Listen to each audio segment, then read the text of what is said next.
Hello दोस्तों, आज बात करते हैं। आपने बहुत सारे सिंगर का नाम सुना होगा और जो आज के टाइम में बहुत फेमस है। पंजाबी सिंगर ज्यादातर आपने सुने होंगे जो बहुत फेमस है, लेकिन 1970 के दशक में भी कुछ सिंगर थे जो बहुत पॉपुलर थे। क्या आपने उनका नाम शायद ना भी सुना हो? तो बात कर रहे हैं अमर सिंह चमकीला की, जो आजकल जो ट्रेंडिंग कर रहा है यूट्यूब पे। तो उसी के बारे में आज बात करते हैं। जो अमर सिंह चमकीला थे वो फेमस गायक थे, पंजाबी सिंगर थे जो कि इंडिया के रहने वाले थे और पंजाब के। और उसी के बारे में आज बात करेंगे कि उनकी हिस्ट्री और उनके कैरियर के बारे में बात करते हैं। तो स्टार्ट करते हैं। सबसे पहले उनका जो जन्म था, जो कि पंजाब में हुआ था, डिब्रू गांव, और जो कि लुधियाना में है। तो जब उनका जन्म हुआ था, जब वो अपने पढ़ाई कर रहे थे, तो उनको लगता था कि पढ़ाई कंप्लीट होने के बाद उनको एक इलेक्ट्रिशियन बनना है। लेकिन उसके साथ साथ उनको लगा कि वो उन्होंने एक अपनी फाइनेंशियल को देखते हुए उन्होंने अपना कुछ काम करना स्टार्ट किया। उन्होंने कपड़े के मिल में काम करना स्टार्ट किया। और उसके साथ साथ वो उनको गाने का शौक था।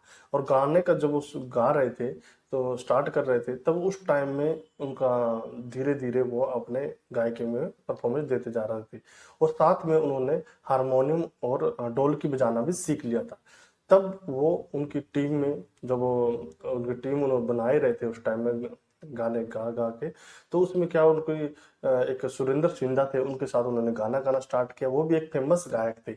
तो उनके साथ मिलकर उन्होंने गाना गाना स्टार्ट कर दिया। उसी टाइम उनकी 18 साल की एज में उनकी शादी हो गई।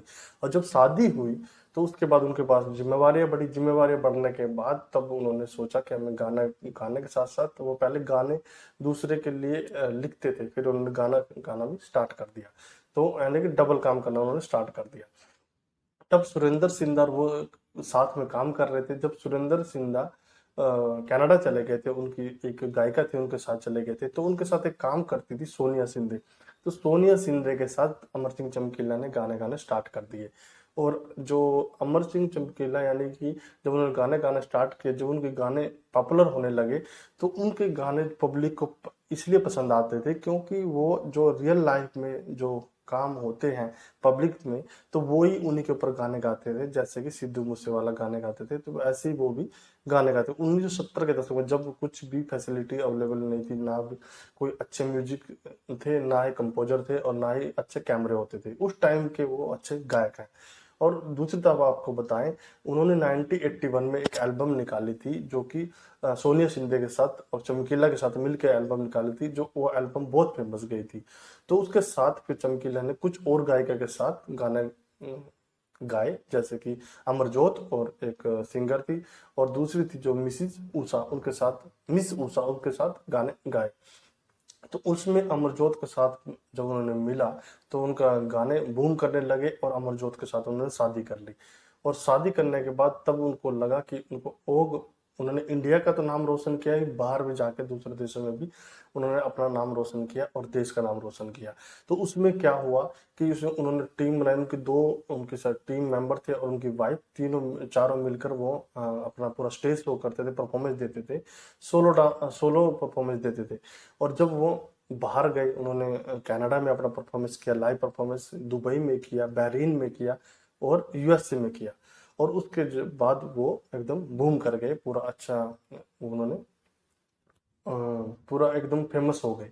उसके बाद उन्होंने देश में जब वो वापस आए, उन्होंने 1985 में कुछ धार्मिक गाने भी गाए, जिसमें कि बाबा तेरे ननकाना थे, और नाम जप, जो कि धार्मिक सॉन्ग था। और उसके बाद तलवार थे, कलगी धार, ये भी उनके जो कि धार्मिक सॉन्ग थे, जो कि जो पंजाब और वो आसपास के लोग थे उनको उनको पसंद आए।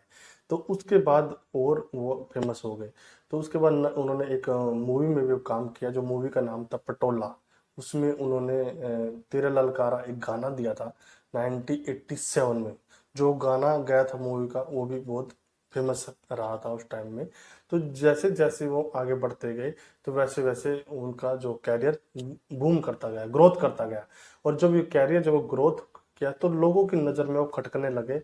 और जब वो खटकने लगे, तब उस टाइम जो उनकी 36 साल पहले जब उनकी मृत्यु हुई थी 1988 में, तब उनकी एज 27 साल थी, बस ओनली 27 साल। उसमें जो कि 1988 में उनकी जो वाइफ, उनके जो साथ दो काम करते थे जो सिंगर थे, और खुद चमकीला की जो दो बाइक पे सवार होकर आए थे जो दो लोग, उन्होंने उनको ताबड़तोड़ गोलियां चला दी, और गोलियां चलाने के बाद उनकी ऑन द स्पॉट डेथ हो गई।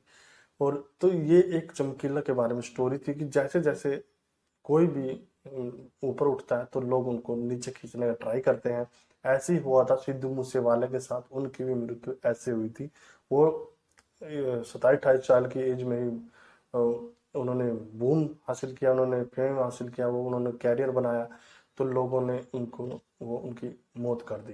तो ये था एक चमकीला का वीडियो। आपको कैसा लगा कमेंट में बताएं कि आपको क्या पता है कि उनकी मृत्यु का कारण क्या था, तो आप बता सकते हैं।